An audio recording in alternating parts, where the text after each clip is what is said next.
नमस्कार दोस्तों, स्वागत है आप सभी का जेएसएससी जेपीएससी फॉलोअप में। वीकली करंट अफेयर्स में 8 जनवरी से लेकर 14 जनवरी तक के जितने भी इम्पोर्टेंट क्वेश्चन हो सकते हैं, जितने भी इम्पोर्टेंट करंट अफेयर्स हैं इस बीच के, वो आज हम लोग इस सेशन में देखेंगे। और ये मैं एक्सप्लेनेशन के साथ मैजिक स्लाइड बनाई हूँ ताकि आप लोगों को देखना ईजी हो, रिवीजन करना ईजी हो। एक बार देख लेने से भी आप लोगों का सारा कन्फ्यूज़न क्लियर हो जाएगा, सारे डाउट्स क्लियर हो जाएँगे। और जो स्टैटिक जीके है इसे ज़रूर देखिए, ये बहुत ही इम्पॉर्टेंट है आप लोगों के जितने भी अपकमिंग एग्ज़ाम्स हैं। और ये करंट अफेयर्स ऐसा है कि आपके बैंकिंग, एसएससी, रेलवे या किसी भी स्टेट पीसीएस के एग्ज़ाम की तैयारी अगर कर रहे हैं तो उसके लिए काफ़ी इम्पॉर्टेंट है। चलिए आज के सेशन की शुरुआत करते हैं। आज के सेशन का पहला सवाल है, हाल ही में नीति आयोग ने उत्तर प्रदेश के किन 2 शहरों को मिलाकर धार्मिक स्थल बनाने का सुझाव दिया है? नीति आयोग ने उत्तर प्रदेश में वाराणसी और प्रयागराज योजना क्षेत्र को मिला के एक धार्मिक स्थल बनाने का सुझाव दिया है और ये महाकुंभ के लिए है। और वाराणसी में प्रयागराज का जो कुल योजना क्षेत्र है वो लगभग 22,000 वर्ग किलोमीटर का होगा और इसमें कुल 7 जिलों को शामिल किया जाएगा। इसमें है प्रयागराज, वाराणसी, चंदौली, गाजीपुर, जौनपुर, मिर्ज़ापुर और भदोई। यहाँ मैप में भी ये है, आप एक बार देख लीजिए। महाकुंभ अभी सबसे देश में सबसे चर्चित है। आप सब जान रहे हैं अभी महाकुंभ चल रहा है और महाकुंभ 2025 जो अभी चल रहा है इसको फुली डेडिकेटेड एक एफएम चलाया गया है 103.5 मेगाहर्ट्ज़, जिसे विशेष कुंभवाणी चैनल कहा गया। आकाशवाणी प्रसार भारती ने इसे शुरू किया है और इसका उद्घाटन जो है वो मुख्यमंत्री योगी आदित्यनाथ ने 10 जनवरी 2025 को किया। इसे ध्यान रखिएगा, कुंभ से संबंधित ज़रूर सवाल पूछे जाएंगे। अगला सवाल है, 8 जनवरी 2025 को कुंभ महाकुंभ से संबंधित विशेष गीत को किसने लॉन्च किया? महाकुंभ से संबंधित 2 विशेष गीत लॉन्च किए गए, जिसमें पहला गीत है कुंभ महाकुंभ और दूसरा है जय महाकुंभ। तो अभी जो केंद्रीय सूचना एवं प्रसारण मंत्री अश्विनी वैष्णव हैं, उन्होंने ही इसे लॉन्च किया और इसमें 2 गीतों का इन्होंने शुभारंभ किया। पहला है महाकुंभ और दूसरा जय महाकुंभ। जो महाकुंभ है वो दूरदर्शन के द्वारा तैयार किया गया है, इसे कैलाश खेर ने गाया है और इस गीत को लिखने वाले इसके लेखक जो हैं वो आलोक श्रीवास्तव हैं। और दूसरा गीत जो है जय महाकुंभ, उसे आकाशवाणी के द्वारा तैयार किया गया है और इसे गाया है रतन प्रसन्ना ने। आप लोगों ने दरअसल ये गीत काफ़ी सुना होगा, महाकुंभ और जय महाकुंभ। इसे ध्यान रखिएगा क्योंकि महाकुंभ से संबंधित सवाल ज़रूर ही आपके आने वाले एग्जाम में पूछे जाएंगे क्योंकि ये अभी सबसे चर्चित विषय है। अगला सवाल देखते हैं। अगला सवाल है, 1 जनवरी 2025 को वर्ल्ड ट्रेड ऑर्गेनाइजेशन यानी WTO विश्व व्यापार संगठन ने अपनी कौन सी वर्षगांठ मनाई? वर्ल्ड ट्रेड ऑर्गेनाइजेशन ने हाल ही में 1 जनवरी 2025 को अपनी 30वीं वर्षगांठ मनाई और वर्ल्ड ट्रेड ऑर्गेनाइजेशन की स्थापना 1 जनवरी 1995 को की गई, जिसका मुख्यालय जिनेवा, स्विट्जरलैंड में है। और इसको स्थापित करने का, वर्ल्ड ट्रेड ऑर्गेनाइजेशन को स्थापित करने का मुख्य उद्देश्य है सुविधाजनक वैश्विक बाजार का होना। और वर्ल्ड ट्रेड ऑर्गेनाइजेशन का जो स्थापना है वो मार्केस समझौता के तहत की गई थी, इसे ध्यान रखिएगा, ये इम्पोर्टेंट है। नेक्स्ट देखते हैं। अगला सवाल है, हाल ही में 9 जनवरी 2025 को केंद्रीय कोयला एवं खनन मंत्री जी किशन रेड्डी के द्वारा 5G use case test lab का उद्घाटन कहाँ किया गया? इसका उद्घाटन रांची में किया गया, जो झारखंड में है और ये झारखंड की राजधानी रांची में किया गया है। और ये कोयला क्षेत्र में 5G यूज टेस्ट लैब का उद्देश्य है डिजिटल परिवर्तन और तकनीकी परिदृश्य। इसे ध्यान रखिएगा, ये इम्पॉर्टेंट है क्योंकि ये लेटेस्ट है अभी। अगला सवाल है, 5 जनवरी 2025 में भारत की नवीकरणीय ऊर्जा क्षमता में कितने वृद्धि दर्ज की गई है? नवीकरणीय ऊर्जा क्षमता में वृद्धि दर्ज कुल की गई है 15.84%। और दिसंबर 2024 की बात करें तो दिसंबर 2024 तक भारत का कुल नवीकरणीय ऊर्जा क्षमता 209.44 गीगावाट हो गया था। और सौर ऊर्जा में स्थापित क्षमता में वृद्धि 2024 में 24.54 गीगावाट यानी 33.47% हो गया था। और पवन ऊर्जा की स्थापित क्षमता में वृद्धि जो है 2024 में वो दर्ज की गई 3.42 गीगावाट और 23-24 तक पवन ऊर्जा की स्थापित क्षमता में प्रतिशत वृद्धि 7.64% हुआ है, इसे ध्यान रखिएगा। अगला सवाल है, हाल ही में 9 जनवरी 2025 को वर्ष 2023 का राष्ट्रीय मैथिली शरण गुप्त सम्मान किसे देने की घोषणा की गई? मैथिली शरण गुप्त सम्मान ये घोषणा की गई डॉक्टर नीरजा माधव को देने की, जो वाराणसी के हैं। और ये जो मैथिली शरण गुप्त सम्मान है ये मध्य प्रदेश की संस्कृति विभाग के द्वारा दिया जाता है और इसकी जो धनराशि है वो 5 लाख रुपए है। 5 लाख रुपए इसमें प्रदान किए जाते हैं। अगला सवाल है, हाल ही में 12 जनवरी 2025 को स्वामी विवेकानंद युवा शक्ति मिशन किस राज्य ने लॉन्च किया है?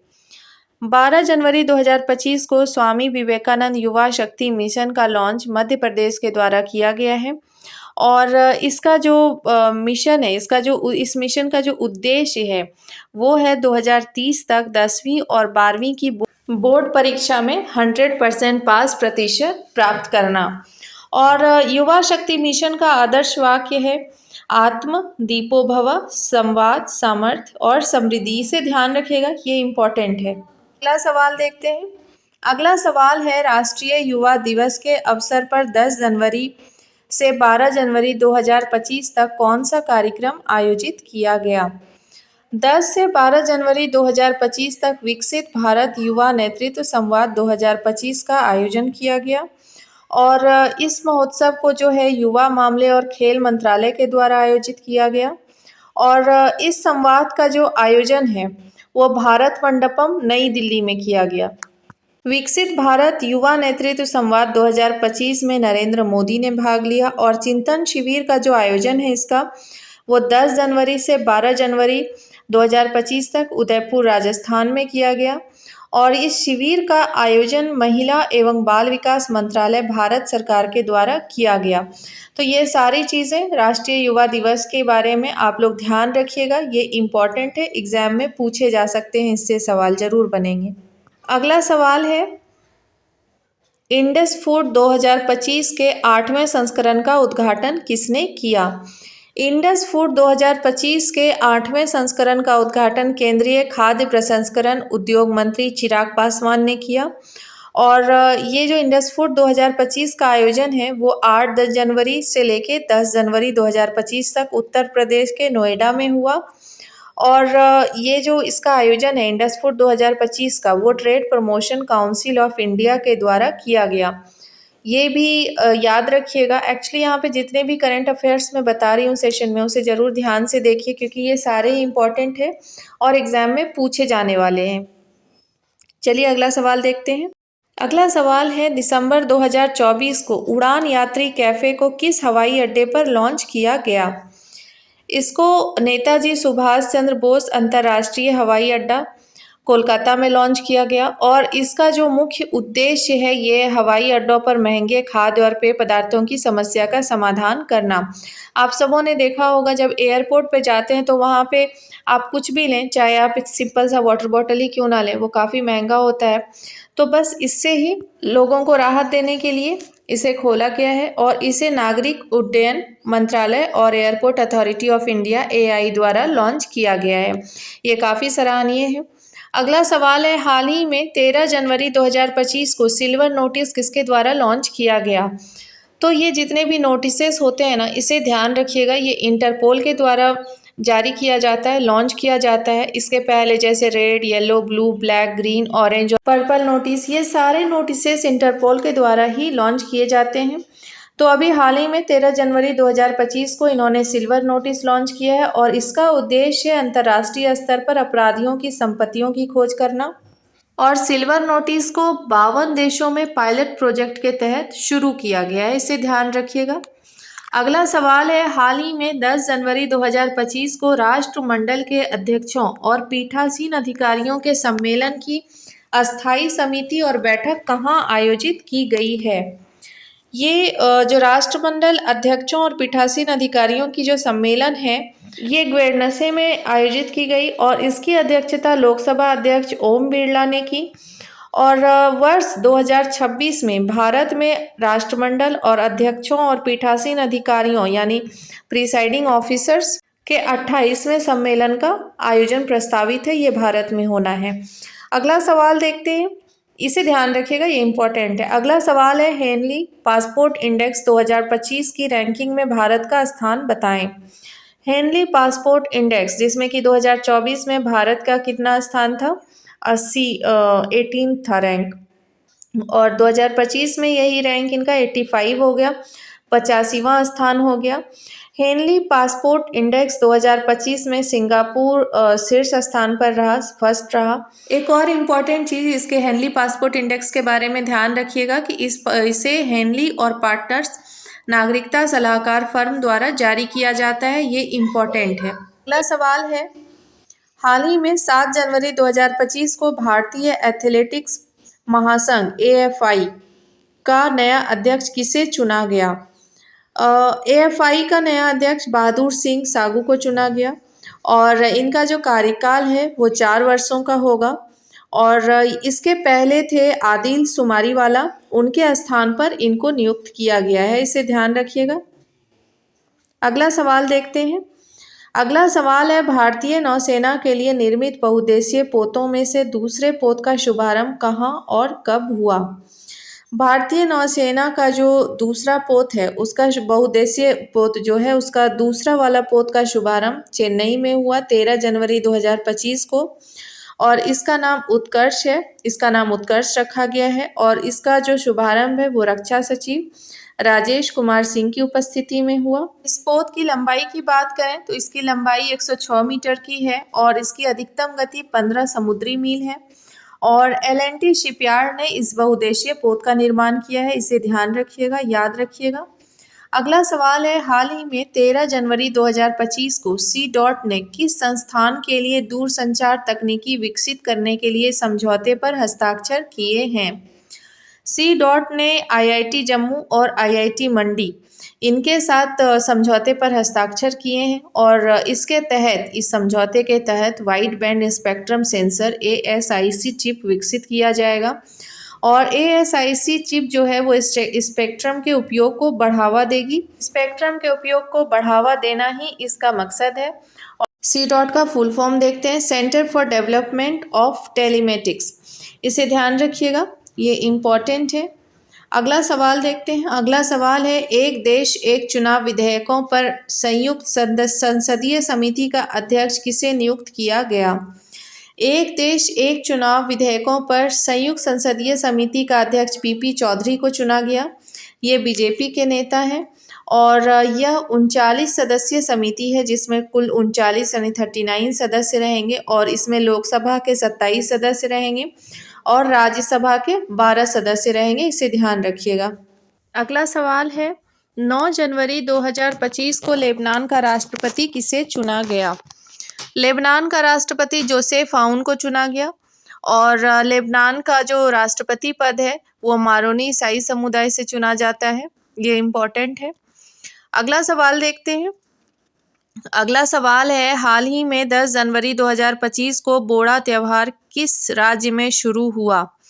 ये जो बोड़ा त्यौहार है ये बेसिकली हिमाचल प्रदेश में मनाया जाता है, वहाँ के हाटी जनजाति के द्वारा। और ये जो त्यौहार है ये 1 महीने तक चलता है, इसे ध्यान रखिएगा, ये इम्पॉर्टेंट है क्योंकि त्यौहार के बारे में पूछा जाता है। अगला सवाल है, हाल ही में 13 जनवरी 2025 को उद्यमिता विकास सम्मेलन का उद्घाटन किसने किया? ये जो विकास सम्मेलन उद्घाटन है केंद्रीय मंत्री राजीव रंजन सिंह के द्वारा किया गया और इस सम्मेलन का विषय जो है वो था उद्यमियों को सशक्त करना, पशुधन, अर्थव्यवस्थाओं का रूपांतरण। और सम्मेलन का आयोजन पुणे महाराष्ट्र में किया गया और इसका जो आयोजन है वो किया गया मछली पालन, पशुपालन और डेयरी मंत्रालय के द्वारा, इसे ध्यान रखिएगा। अगला सवाल है, हाल ही में 10 जनवरी 2025 को आंतरिक जलमार्ग एवं विकास परिषद आईडब्ल्यूडीसी की दूसरी बैठक के दौरान कितने निवेश की घोषणा की गई है? आईडब्ल्यूडीसी की जो दूसरी बैठक हुई, इस दौरान लगभग 50 करोड़ रुपए की निवेश की घोषणा की गई। और ये जो निवेश होगी अलग-अलग मदों में होगी, जैसे नए जलमार्ग और हरित शिपिंग के लिए 23,000 करोड़ का खर्च किया जाएगा। सुगम आंतरिक जलयान संचालन के लिए राष्ट्रीय नदी यातायात और नेविगेशन प्रणाली लॉन्च की गई इस दिन। और इस बैठक का जो अध्यक्षता है वो केंद्रीय मंत्री सर्बानंद सोनोवाल ने किया। और ये मंत्री जो मैं बता रही हूँ आप लोगों को, ये ध्यान रखिएगा क्योंकि कई बार मंत्री के बारे में भी पूछता है कि इस बैठक की अध्यक्षता किस मंत्री ने किया, तो ये ध्यान रखिएगा। और भारतीय अंतर्देशीय जलमार्ग प्राधिकरण IWDAI ने बैठक का आयोजन किया था, इसे ध्यान रखिएगा, ये इम्पोर्टेंट है। अगला सवाल देखते हैं। अगला सवाल है, भारत के राष्ट्रीय राजमार्गों की लंबाई वर्ष 2024 में कितनी हो गई? 2024 के आंकड़ों की देखें तो जो अब तक है राष्ट्रीय राजमार्ग NH जो है नेशनल हाईवे, उसकी लंबाई 1,46,195 किलोमीटर हो गई। और हाई स्पीड कॉरिडोर्स जितने हैं, हाई स्पीड कॉरिडोर्स 2,474 किलोमीटर हो गए बढ़कर। भारतमाला परियोजना के तहत सड़क परिवहन और राजमार्ग मंत्रालय 35 मल्टी मॉडल लॉजिस्टिक्स पार्क का नेटवर्क विकसित करने की योजना बना रहा है, इसे ध्यान रखिएगा। अगला सवाल है, हाल ही में 7 जनवरी 2025 को पूर्व राष्ट्रपति प्रणब मुखर्जी की स्मारक कहाँ स्थापित करने की घोषणा की गई?